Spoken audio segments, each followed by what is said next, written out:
Hi hello welcome to Geetha gallery. ಪನ್ನೀರಿಂದ ಮಲಬಾರ್ ಟೇಚಾ cutlet ಹೇಗೆ ಮಾಡೋದು ನೋಡೋಣ ಬನ್ನಿ. ನಾ ಇಲ್ಲಿ ಹೋಮ್ ಮೇಡ್ ಪನ್ನೀರ್ ಯೂಸ್ ಮಾಡ್ತಾ ಇದ್ದೀನಿ. ನಿಂಬೆಹಣ್ಣು ಅಥವಾ ವೆನಿಗರ್ ಹಾಕಿ ಪನ್ನೀರ್ ಮಾಡ್ಕೋಬೇಕು. ಈ ಪನ್ನೀರನ್ನು ಒಂದು ಬೌಲ್ನಲ್ಲಿ ಹಾಕಿ ಪುಡಿ ಪುಡಿಯಾಗಿ ಮಾಡಿಕೊಳ್ಳಿ.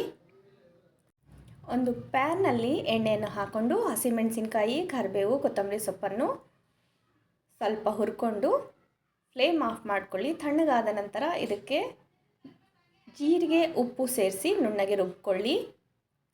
ಈ ಪನ್ನೀರಿಗೆ ಮಲಬಾರ್ ಲೀವ್ಸ್ ಬಸಳೆ ಸೊಪ್ಪನ್ನು ಪೀಸಸ್ ಆಗಿ ಕಟ್ ಮಾಡಿ ಹಾಕ್ಕೊಳ್ಳಿ. ಇದಕ್ಕೆ ರುಬ್ಬಿದ ಮಿಶ್ರಣವನ್ನು ಮೆಣಸಿನಕಾಯಿ ಟೇಚಾವನ್ನು ಹಾಕ್ಕೊಳ್ಳಿ. ಒಂದು ದೊಡ್ಡ ಚಮಚ ಹುರಿದ ಶೇಂಗಾ ಪುಡಿಯನ್ನು ಹಾಕ್ಕೊಳ್ಳಿ. ಅರ್ಧ ಬಟ್ಲ ಬ್ರೆಡ್ ಪೊಡಿಯನ್ನು ಹಾಕ್ಕೊಳ್ಳಿ. ಬ್ರೆಡ್ ಕ್ರಮ್ಸ್ ಪೌಡ್ರನ್ನು ಹಾಕ್ಕೊಂಡು ಇದಕ್ಕೆ ಸ್ವಲ್ಪ ಜೀರಿಗೆ, ಉಪ್ಪು ಹಾಕಿ ಎಲ್ಲವನ್ನು ಚೆನ್ನಾಗಿ ಮ್ಯಾಶ್ ಮಾಡ್ಕೊಳ್ಳ್ರಿ, ಮಿಕ್ಸಪ್ ಮಾಡ್ಕೊಳ್ಳಿ. ಮಿಕ್ಸಪ್ ಮಾಡಿಕೊಂಡು ಯಾವುದೇ ನಿಮಗಿಷ್ಟವಾದ ಮೌಲ್ಡನ್ನು ತಗೊಂಡು ಅದರಲ್ಲಿ ಒತ್ಕೊಂಡು ಪ್ಯಾನ್ ಮೇಲೆ ಎಣ್ಣೆಯನ್ನು ಅಪ್ಲೈ ಮಾಡಿ ಈ ಕಟ್ಲೆಟನ್ನು ಎರಡು ಸೈಡು ಚೆನ್ನಾಗಿ ರೋಸ್ಟ್ ಆಗೋ ತನಕ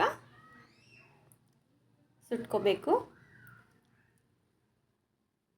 ಪನ್ನೀರ್ ಮಲಬಾರ್ ಟೇಚಾ ಕಟ್ಲೆಟ್ ರೆಡಿಯಾಗಿದೆ.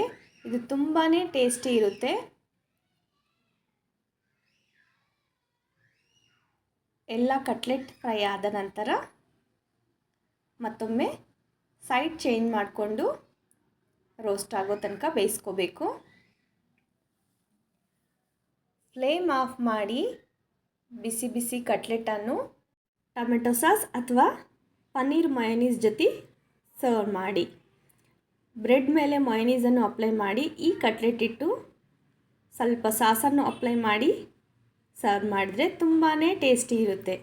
ಒಂದು ಸತಿ ಟ್ರೈ ಮಾಡಿ. ಮಲಬಾರ್ ಪನ್ನೀರ್ ಟೇಚಾ ಕಟ್ಲೆಟ್ ತಿನ್ನಲು ಸಿದ್ಧ.